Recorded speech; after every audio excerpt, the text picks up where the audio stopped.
Many of you are probably watching this at home with your family, your loved ones, in which case I think it's high time for us to put jokes aside and have a serious, somber discussion about the state of our nation. I know it's uncomfortable, but this is the time for us to confront those closest to us, to be honest about our political differences. And I'm just screwing around. Can you imagine? I was just sweating thinking about that. Oh, I have to take a shot of whiskey just to get that out of my system. And, of course, since it's Thanksgiving, I'm gonna chase it with a shot of cranberry sauce. Didn't work. There's already enough fighting going on in D.C. That's a segue. As Donald Trump's team battles each other over his cabinet picks and Democrats bicker. Oh, and Rudy Giuliani is back in the news, and for that, I am thankful. For more on this, it's time for a closer look. Now, that's not to say everything's rosy and chill. It's still past midnight on Thanksgiving. The pies are gone. The wine bottles are empty. The driveway is covered in empty Jewel pods from your weird cousins, and the uppers have worn off. So there's gonna be some tension. If your family's anything like mine, your parents are currently arguing about who gets the bigger dressing room backstage. Oh, is that just me? Am I the only American who thought the best way to diffuse familial tension was put them on TV? Okay, great. And because it's Thanksgiving after an election, that also means our political parties are fighting amongst themselves. The Democrats, for example, are still sniping back and forth over what went wrong. Joe Biden was so depressed, he disappeared into the Amazon rainforest, never to be seen or heard from again. Things went so bad for Democrats, Biden did the Homer Simpson meme. Of course, I am just kidding. Biden did return to pardon 2 turkeys at the White House this week. He had to pardon them because they were part of the FBI team that raided Mar-a-Lago, and Biden was worried Trump would go after them. What do you call a top secret recipe for cooking a turkey? Classified.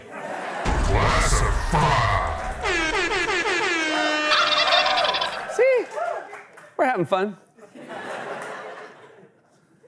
Anyway, speaking of deep-fried turkeys, the Democrats, Biden might be chilling with turkeys and exploring the rainforest, but the rest of them are at each other's waddles. Democrats are playing the blame game. Some blaming Joe Biden for not getting out of the race early, others blaming their message. Many Democrats blaming those on the far left of their party. We need to take stock of why we are being held hostage to the far left. Vermont Senator Bernie Sanders chided Democrats, saying it shouldn't be a surprise that a party, quote, which has abandoned working class people would find that the working class has abandoned them. Now, DNC chair James Harrison, he blasted that, calling it straight up BS. This is not Joe Biden's fault. It's not Kamala Harris's fault. It's not Barack Obama's fault.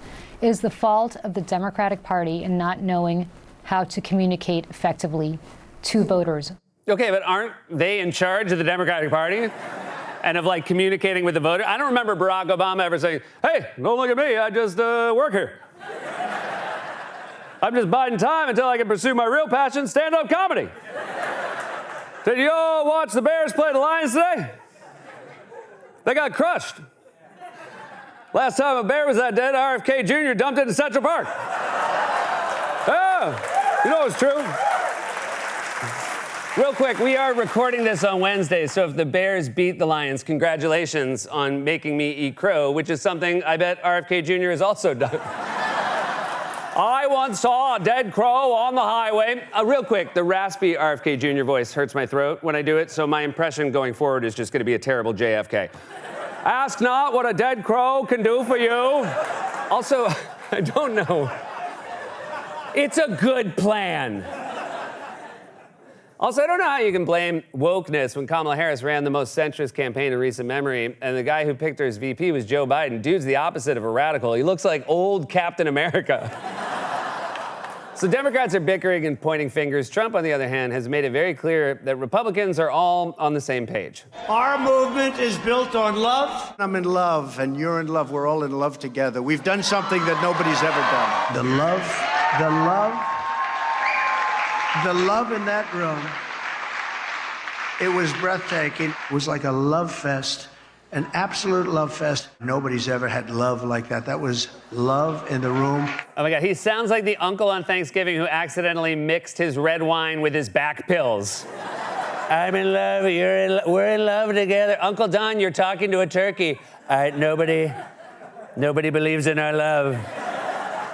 But there you go. Republicans love each other, and after winning the election, they must be basking in the warm embrace of that love. His team has returned to the patterns of his first term in office with shouting matches, expulsions from meetings, and name-calling. There has been so much infighting and backstabbing. It is the president's attorneys investigating one of his own.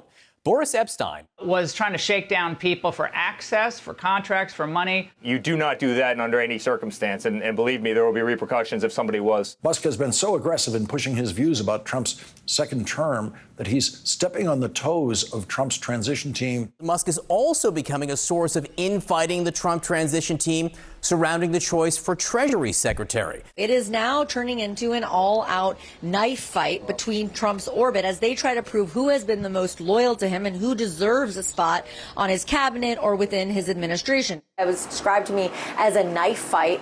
Shouting matches, knife fights, and top lieutenants trying to shake each other down for money. You guys better watch out, or Martin Scorsese's going to make a movie about this. De Niro's going to play Trump, but he's going to win every Oscar. Windmills. Windmills. Windmills cause cancer. Ask not what my De Niro...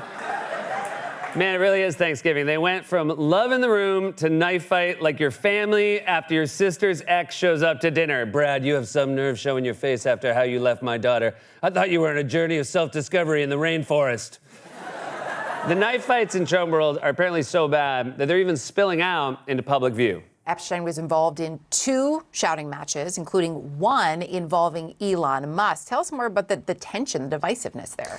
Yeah, it's certainly feeling like a drama-filled Mar-a-Lago because both of these occurred at that beach resort. One of them, again, between Elon Musk and Boris Epshteyn. The second outburst or kind of confrontation that we learned about from several witnesses at Mar-a-Lago was between Bessent and Boris Epshteyn, with Epshteyn shouting at Bessent, essentially saying he was going to sue him at some point. Wow, I can't believe that information got out. 2 turkeys aren't supposed to fight in public. That's supposed to be classified. Classified. I'm in love.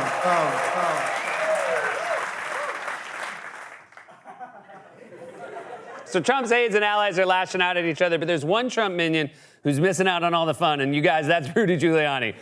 He can't throw a tantrum in Mar-a-Lago because he's busy throwing a tantrum in court. Former New York City Mayor Rudy Giuliani lashed out in court during a collection proceeding for that $146 million defamation judgment against him. The judge accused Giuliani of failing to comply with court orders to hand over valuables to help pay off his debt. Giuliani's new attorney said the former New York City mayor had started turning over his assets, including his treasured 1980 Mercedes-Benz that once belonged to Hollywood legend Lauren Bacall. All I'm going to do is think about Lauren Bacall scenes, but with Rudy instead of Humphrey Bogart. You know how to whistle, don't you, Rudy? You just put your lips together and blow. Like that? Was that what you were asking for? All right, Rudy's supposed to hand over his assets to 2 election workers he defamed. He was in court Tuesday to explain why he hasn't been doing that, and it did not go well for him. It's hard to describe what happened inside a New York courtroom today as anything but Rudy Giuliani throwing a tantrum. Oftentimes, it's the transcripts that tell the story, but tonight it's really these court sketches. Donald Trump's former attorney erupted after a federal judge asked why he had failed to turn over nearly $11 million worth of his personal assets to those 2 Georgia poll workers that he defamed and ultimately owes $148 million. Giuliani launched into an outburst, and he told the judge, and I'm quoting Rudy Giuliani now, "The implication that I have not been diligent about it is totally incorrect. Everything I have is tied up. I don't have a car. I don't have a credit card. I don't have cash. I can't get my bank account that would truly be mine because they have put stop orders on, for example, my Social Security account, which they have no right to do. They put stop orders on my business account. I can't pay my bills." So it sounds like it's going pretty good. I don't have a car. I don't have a credit card. I don't have cash. I don't even have bottom teeth. These sketches are incredible. He looks like the 3rd guy who got cut from the creation of Adam. Like he's in an animated kids movie and he's about to eat Hansel and Gretel. I'm looking at you and I'm gonna get you. It's a turbulent time in our politics. The country is narrowly divided. Both parties are fighting amongst themselves, and there's going to be a lot of stress to come. But for now, I hope your Thanksgiving was less of a knife fight and more of a love fest, This has been A Closer Look.